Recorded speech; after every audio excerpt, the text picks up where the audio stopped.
चलिए next, normal form हो गया अभी।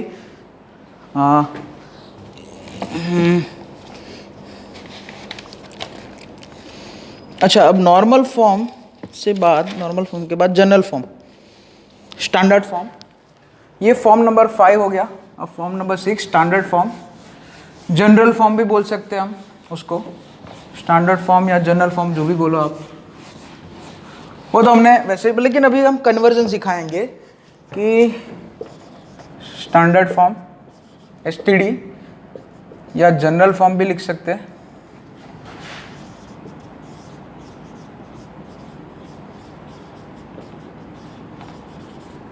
कुछ नहीं है, आपको ये तो पता ही है, 9th स्टैंडर्ड से पढ़ते आ रहे, AX + BY + C = 0, जहाँ पे A² मतलब ABC बिलोंग्स टू R पहले तो, और दूसरा क्या, A² + B² can not equal, मतलब A और B दोनों एक साथ 0 नहीं हो सकते। ठीक है, अब यहाँ पे थोड़ी बातें इसमें समझनी है। इसको सबसे पहले स्लोप इंटरसेप्ट फॉर्म में कन्वर्ट करके, y = mx + c फॉर्म में कन्वर्ट करके, उसमें से दो चीज़ें निकल आएगी। कोई भी जनरल स्ट्रेट लाइन है, जनरल फॉर्म में कोई स्ट्रेट लाइन दी है, जैसे कोई भी आपको लाइन का इक्वेशन दिया होगा तो आपको जनरल फॉर्म में दिया होगा, तो उसका स्लोप, उसकी formula, x intercept y intercept, उन दोनों की फॉर्मूला निकालते हैं। तो by = ax को उधर भेजो तो -ax, और c भी उधर तो -c, b से डिवाइड करो तो y = -a/b × x -c/b। अब इसको हम जो है स्लोप इंटरसेप्ट फॉर्म से अगर कंपेयर करेंगे तो स्लोप इंटरसेप्ट फॉर्म आपको पता है ये था, y = mx + c। यहाँ पे जो x का कोफिशिएंट था वो स्लोप था, यहाँ पे जो मतलब इसे कंपेयर करेंगे तो उसके हिसाब से ये जो है जनरल फॉर्म है, उसमें स्लोप कितना बन जाएगा, x का कोफिशिएंट कितना है, -sin a/b, है ना। इसको लैंग्वेज में बोलना होता है, ऐसे बोलेंगे, -sin फॉर्मूला का है, ठीक है। और न्यूमरेटर में क्या लिखेंगे, कोफिशिएंट ऑफ x, और b मतलब divided by coefficient of y, ऐसा लिख सकते हैं। लिखना चाहो तो लिख लेना, -sin कोफिशिएंट ऑफ x और डिवाइडेड बाय, ये जो माइनस साइन है वो फॉर्मूला का है, ठीक है। तो कोफिशिएंट ऑफ x जो a होगा वो उसकी साइन के साथ आएगा, और ये जो b होगा वो भी उसकी साइन के साथ आएगा, तो ये स्लोप हो गया।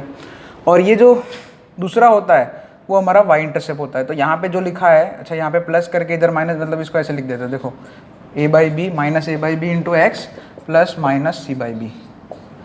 तो ये जो है ना -c/b वो y इंटरसेप्ट है। सो y इंटरसेप्ट क्या हो गया,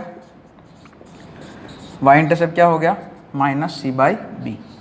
c मतलब ये इधर, ओके। कुछ नहीं, y इंटरसेप्ट तो हम क्या, कोई भी इंटरसेप्ट, जैसे मुझे y इंटरसेप्ट निकालना है तो हम स्ट्रेट लाइन के इक्वेशन में x = 0 पुट करेंगे, और मुझे अगर x इंटरसेप्ट निकालना है तो सिंपल है ना, वो तो आपको पता ही है। वैसे कोई भी स्ट्रेट लाइन x एक्सिस को कहाँ पे कट कर रही है उसके लिए y = 0 पुट करना पड़ता है, और वो y एक्सिस को कहाँ पे कट कर रही है तो उसके लिए x = 0 पुट करना पड़ेगा, सिंपल है ना। तो x इंटरसेप्ट के लिए है ना, for x intercept put y = 0 इधर। सो ax + c = 0, यानी कि x = -c/a। सो x इंटरसेप्ट क्या होगा इसमें, x इंटर क्या हो जाएगा, -c/a। ये तीन चीज़ें आपको याद रखनी है। ये स्लोप है ना, आप समझ सकते हो अभी, ओके।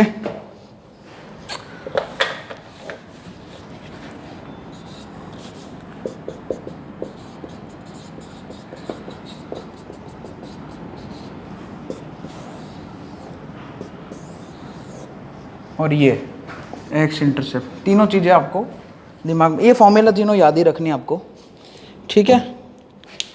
अब इसके कुछ क्वेश्चन करते हैं इसके बेस पे, छोटे मोटे, फिर आपको कन्वर्ट करना सिखाते हैं, कन्वर्ट कैसे करना है एक स्ट्रेट लाइन को एक फॉर्म में से दूसरे फॉर्म में। जैसे सभी को वैसे मान लिया जनरल फॉर्म दिया है, उसको नॉर्मल फॉर्म में कैसे कन्वर्ट करना है, ऐसे भी कोई ना, थोड़ा धीरे धीरे अभी कन्वर्जन सिखाना जरूरी है इसमें, ओके।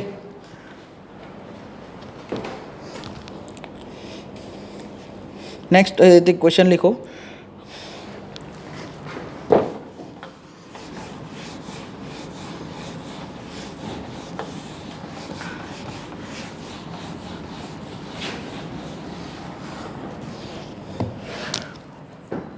जैसे कि 2x माइनस 3y प्लस 7 बराबर 0। इसकी तीन चीज़ें निकालनी है, slope, y intercept, x intercept. तो स्लोप क्या आ जाएगा, m करके स्मॉल m, 2/3 डायरेक्ट समझ में आता है आपको। x इंटर कितना आ जाएगा, आप चाहे तो फॉर्मूला से कर सकते हैं, चाहे तो आप y इक्वल टू 0 पुट करके भी कर सकते हैं, -7/2 आ जाएगा और y इंटरसेप्ट 7/3 आ जाएगा। ठीक है, काफ़ी आसान है, कर सकते हैं आप आराम से। अब चलो एक नेक्स्ट क्वेश्चन, उसको आपको एक तो स्लोप इंटरसेप्ट फॉर्म में कन्वर्ट करना है और मतलब टू इंटरसेप्ट फॉर्म में कन्वर्ट करना है। फिर नॉर्मल फॉर्म भी सिखाता हूँ। एक जनरल फॉर्म का इक्वेशन है, जनरल फॉर्म में एक स्ट्रेट लाइन का इक्वेशन दिया है, 3x प्लस 4y माइनस 9 बराबर 0। इसको टू फॉर्म मतलब इसको जो है कन्वर्ट इनटू, मतलब ऐसे convert into first slope intercept form और सेकंड जो है हमारा टू इंटरसेप्ट फॉर्म, यानी कि इंटरसेप्ट फॉर्म। ओके, सबसे पहले स्लोप इंटरसेप्ट फॉर्म। सो 3x प्लस 4y माइनस 9 बराबर 0। y को इधर ही रखो, बाकी सब उधर। सो 4y बराबर माइनस 3x प्लस 9। सो y कितना आ जाएगा, -3/4 x प्लस 9/4। ये स्लोप इंटरसेप्ट फॉर्म है जिसमें स्लोप कितना है -3/4 और y इंटरसेप्ट कितना है 9/4। सेकेंड टू इंटरसेप्ट फॉर्म में कन्वर्ट करना है, तो -9 को उधर भेज दिया खाली, 3x plus 4y is equal to 9। अब स्लोप टू इंटरसेप्ट फॉर्म में क्या होता है, राइट हैंड साइड पे 1 बनाना होता है। x और y दोनों के टर्म जो है वो लेफ्ट साइड पे रखने हैं। सो 9 से डिवाइड कर दिया, सो 4y/9 इज इक्वल टू 1। यहाँ पे ये तो x/3 हो जाएगा, 3 3 9, और ये 4 को ऐसे लिख देते हैं, सॉरी ऐसे करके 9 के नीचे ऐसे करके लिख देते हैं, 9/4। तो यहाँ पे आपको समझ में आता है कि ये जो 3 है वो x इंटरसेप्ट है, जो 9/4 है वो y इंटरसेप्ट है। तो ये भी काम आप ऐसे कन्वर्ट करना भी सीखा जरूर है ना, ऐसे सीख लेते हैं। अब इसको नॉर्मल फॉर्म में भी कन्वर्ट करना सिखाता हूँ। अब इसको क्या है, नॉर्मल फॉर्म में भी कन्वर्ट कर देते हैं। देखो वो ज़रूरी है यहाँ पे, ठीक है।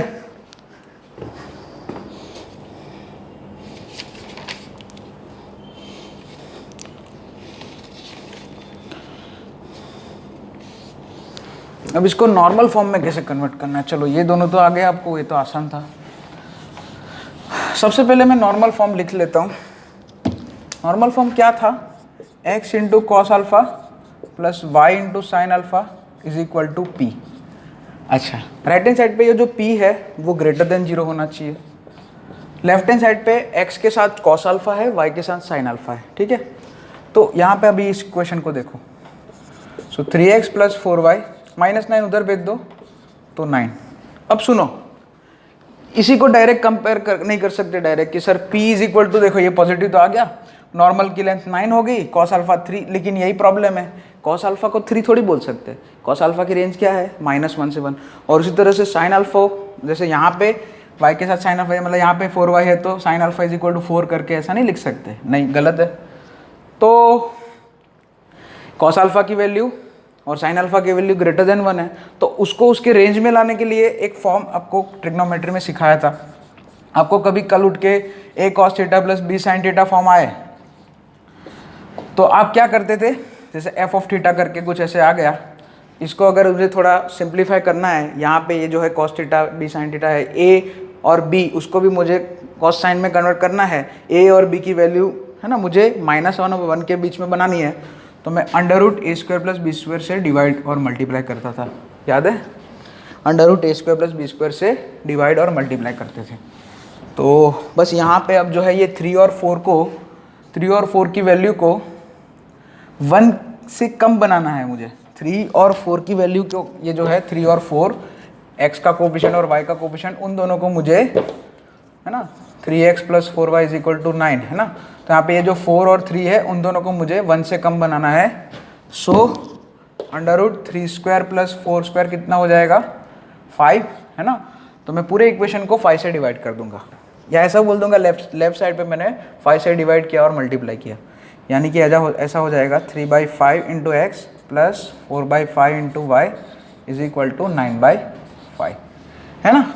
डायरेक्ट ही बोल दिया कि पूरे इक्वेशन को 5 से डिवाइड कर दिया। तो उससे क्या हो गया, अब हम कंपेयर कर सकते हैं, x के साथ जो है कोएफिशिएंट वो 3/5 है और y के साथ जो कोएफिशिएंट है वो क्या है, 4/5 है। y के साथ जो लिखा है वो कितना है, 4/5 है। तो अब जो है दोनों की वैल्यू जो है रेंज में है, साइन अल्फा 4/5 हो सकता है। अब हम कंपेयर कर सकते हैं। सो यहाँ पे अब इसको कंपेयर करें, हमने नॉर्मल फॉर्म में कन्वर्ट कर दिया है। सो कॉस अल्फा कितना है, 3/5 है इसके लिए, और साइन अल्फा कितना हो गया, 4/5। बस एक चीज़ ध्यान रखना, यहाँ पे राइट हैंड साइड पे जो भी वैल्यू आए वो पॉजिटिव होनी चाहिए, ठीक है। और क्योंकि वो नॉर्मल का डिस्टेंस है, सो p इज इक्वल टू कितना हो जाएगा, 9/5। बस कंप्लीट। एक और क्वेश्चन करते हैं इसके जैसा, इसको लिख लेना आप, और एक और क्वेश्चन कराता हूँ मैं आपको, उसको भी आपको नॉर्मल फॉर्म में कन्वर्ट करना है,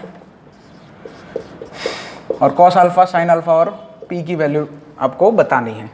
2x minus 3y plus 8 is equal to 0। इसको स्लोप पॉइंट फॉर्म और 2 इंटरसेप्ट फॉर्म में वो सब कर देना आप, स्लोप इंटरसेप्ट फॉर्म और उसमें, ठीक है। इसको वीडियो पॉज करके आप जो है, ये वीडियो पॉज करके इस इक्वेशन को आप नॉर्मल फॉर्म में कन्वर्ट करिए, ज़रा ट्राई करिए, और फिर बाद में सॉल्यूशन देखिए आपका सही है कि गलत है। तो फिर से वही बात, अच्छा 2x माइनस 3y, 8 को उधर भेज दिया तो -8, इधर माइनस साइन नहीं चलेगा तो मैंने माइनस साइन इधर दे दी, यानी कि क्या हो जाएगा, -2x प्लस 3y बराबर 8। फिर से वही बात आ गई, x का कोफिशिएंट इधर -2 है और y का 3 है, रेंज में नहीं है, तो अब मुझे फिर से वही बात, √a² प्लस b² कितना आ जाएगा, √13 आ जाएगा। कुछ नहीं तो पूरे इक्वेशन को √13 से डिवाइड कर दो, तो यहाँ पे क्या बन जाएगा, -2/√13 into x plus 3/√13 into Y is equal to 8/√13। तो कंपैरिजन किया, इसको अभी नॉर्मल फॉर्म से कंपेयर कर सकते हैं। -2/√13 कॉस अल्फा है ना, कॉस अल्फा बराबर कितना हो जाएगा, -2/√13। साइन अल्फा कौन हो जाएगा, कितना हो जाएगा, 3/√13। आप अपने आंसर चेक करना, और p बराबर नॉर्मल का डिस्टेंस 8/√13। डन, बस फेयर इनफ। तो नॉर्मल फॉर्म तक हो चुका है, अभी 2 फॉर्म और बचे हैं, पैरामेट्रिक फॉर्म, एल्जेब्रिक फॉर्म यानी कि उसका नाम है, और दूसरा है पोलर फॉर्म, है ना, डिस्टेंस फॉर्म भी बोलते हैं, ठीक है। बस